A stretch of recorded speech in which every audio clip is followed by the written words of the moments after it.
माजी खासदार या जिल्ह्याचे जे होते त्यांनी आज सकाळी अचानकपणे जी काही लोक पक्ष म्हणून काम करतायत, जी काही लोक एक संघपणाने आम्ही काम करतोय, त्यातल्या एका व्यक्तीच्या, जे आमचे पदाधिकारी आहेत, या शहराचे माजी उपनगराध्यक्ष आहेत आणि प्रतिष्ठित व्यक्ती आहेत, त्यांना अचानकपणाने घरी जाऊन सकाळी 7 वाजता त्यांच्या आणि त्यांच्या गुंडांनी त्यांना मारहाण केली।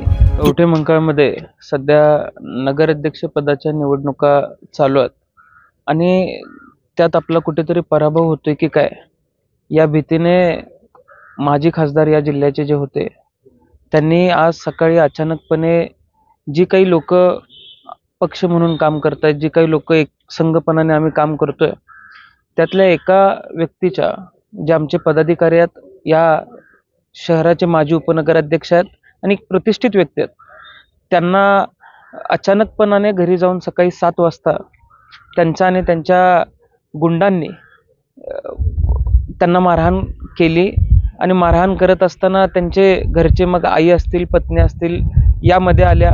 आईंना, ज्यांचं वय 76 वर्ष आहे, त्यांना ढकलण्यात आलं आणि त्यांना ढकलल्यानंतर त्यांना दुखापत झाली। मुलगा मध्ये आला, मुलाला मारण्यात आलं आणि एकूण 10-15 जणांकडून बेदम मारहाण करून तिथून ही मंडळी निघून गेली। आणि त्याच्यानंतर काही प्रमुख पदाधिकाऱ्यांना फोन करून दमदाटीचा प्रयत्न केला, त्यांच्या घरी जाण्याचा प्रयत्न केला आणि हे सगळं अचानक आणि सकाळी घडल्यामुळे, अगदी कुणाला माहीत नसल्यामुळे हा सगळा प्रकार घडला। आणि आज याचा निषेध करण्यासाठी ही सगळी मंडळी एकत्र आलेली आहेत। गुन्हे दाखल झाले पाहिजेत ही मागणी घेऊन आम्ही आलेलो आहे। त्या घरासमोर एक CCTV कॅमेरा होता, त्या CCTV कॅमेऱ्यामध्ये संबंधित फुटेज आम्ही पोलिसांना दिलेला आहे आणि या संबंधीचा सगळा गुन्हा दाखल करून घेण्याची प्रक्रिया सध्या चालू आहे। आणि कवठे मंकाळ तालुक्यामध्ये असेल किंवा तासगाव तालुक्यामध्ये असेल, अशा पद्धतीच्या वृत्तीचा जाहीर निषेध आम्ही करतोय आणि येणाऱ्या काळात अशा कुठल्याही पद्धतीची वृत्ती खपवून घेणार नाही, हा संदेश सुद्धा सर्वसामान्य नागरिकांना आम्हाला द्यायचा आहे। कारण सर्वसामान्य नागरिकाच्या घरापर्यंत जाऊन जर घरातल्या माता भगिनींसह मारहाण होत असेल, तर आज तासगाव कवठे मंकाळ सुरक्षित आहे की नाही, हा प्रश्नचिन्ह आज राज्याच्या गृहमंत्र्यांसमोर निर्माण झालेला आहे। आणि सत्तेचा जो अहंकार आलेला आहे, सत्तेचा जो माज आलेला आहे, तो माज येत्या महिनाभरामध्ये उतरवल्याशिवाय या मतदारसंघातली सुज्ञ जनता स्वस्थ बसणार नाही, हा विश्वास मला आपल्याला द्यायचा आहे। विरोधी गटांचा दावा केला जातो की त्यांच्या पीएला काहीतरी काल मारहाण झाली, काय वाटतं? कुठल्याही पद्धतीची मारहाण काल झालेली नव्हती। काल मारहाण झाली असती तर कालच येऊन गुन्हा दाखल केला पाहिजे होता।